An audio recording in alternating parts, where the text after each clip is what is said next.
Hello friends, welcome to my channel. இன்னைக்கு நம்ம chicken gravy ரொம்ப சிம்பிளா எப்படி செய்யறதுன்னு பார்க்கலாம்.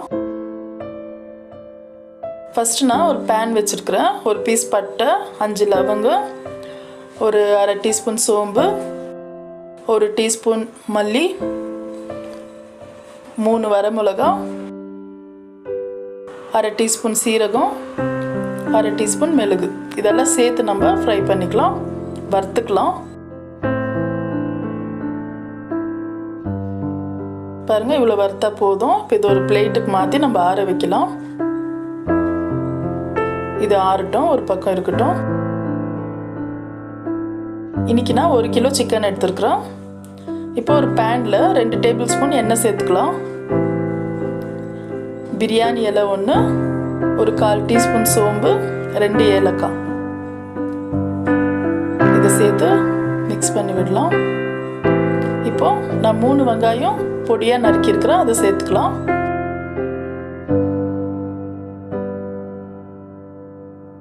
தேவையான அளவு உப்பு சேர்த்துருக்குறேன். கல் உப்பு சேருங்க, நல்லாயிருக்கும். இப்போ நல்லா மிக்ஸ் பண்ணி விடலாம். கொஞ்சம் வதங்கட்டும். ஒரு கொத்து கருவேப்பிலை சேர்த்துக்கலாம்.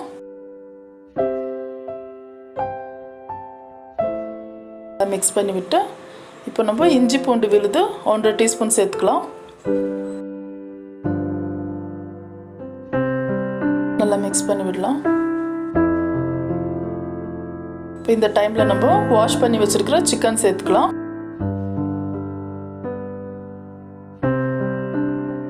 சிக்கன் சேர்த்து நல்லா மிக்ஸ் பண்ணி விடலாம். இன்னைக்கு இதில் தேங்காயெல்லாம் நான் சேர்க்கல.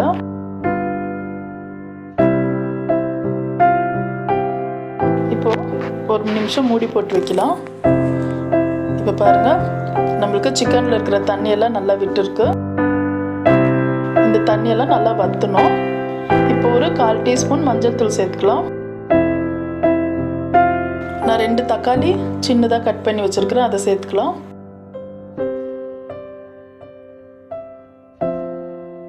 இப்போது அரை டீஸ்பூன் மிளகாத்தூள் சேர்த்துக்கலாம். நம்ம மிளகும் சேர்த்துருக்குறோம், காரம் எப்படி தேவையோ அப்படி பார்த்து சேருங்க. இப்போது ஒரு அரை டீஸ்பூன் மல்லித்தூள் சேர்த்துக்கலாம். நல்லா மிக்ஸ் பண்ணி விட்டுட்டு இதை மறுபடியும் நம்ம ஒரு நிமிஷம் மூடி போட்டு வைக்கலாம். மீடியம் ஃப்ளேம்லேயே வச்சுக்கோங்க. இப்போது இந்த வறுத்த மசாலா நம்ம பவுடர் பண்ணியிருக்கிறோம், அது இருக்கட்டும். இப்போ பாருங்கள், நம்மளுக்கு சிக்கன்லேருந்து நல்லா தண்ணியெல்லாம் விட்டுருக்கு. இப்போ நம்ம இந்த மசாலையை நம்ம கொஞ்சம் ஜலிச்சு சேர்த்துக்கலாம், அந்த கொரகொரப்பு இல்லாமல். இப்போ நல்லா மிக்ஸ் பண்ணி விடலாம். மீடியம் ஃப்ளேம்லேயே இருக்கட்டும். இப்போது இவ்வளோ கிரேவி போதும்னா ஆஃப் பண்ணிக்கலாம் ஸ்டவ். ஆனால் எனக்கு இன்னும் கொஞ்சம் அது வற்றணும், அதனால் நான் இன்னும் ஒரு நிமிஷம் போல் வைக்கிறேன். இப்போ பாருங்கள், நம்மளுக்கு எண்ணெய்லாம் நல்லா பிரிஞ்சு வந்திருக்கு. இப்போ இந்த டைமில் எடுத்துடலாம். இப்போ நம்மளுக்கு சிக்கன் கிரேவி ரெடி ஆகிடுச்சு. நல்லா டேஸ்ட்டாக இருக்கும். நம்ம சப்பாத்தி, தோசை, சாதத்துக்கெல்லாம் ரொம்ப நல்லாயிருக்கும்.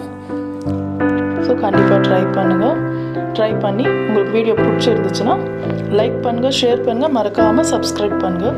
தேங்க்யூ.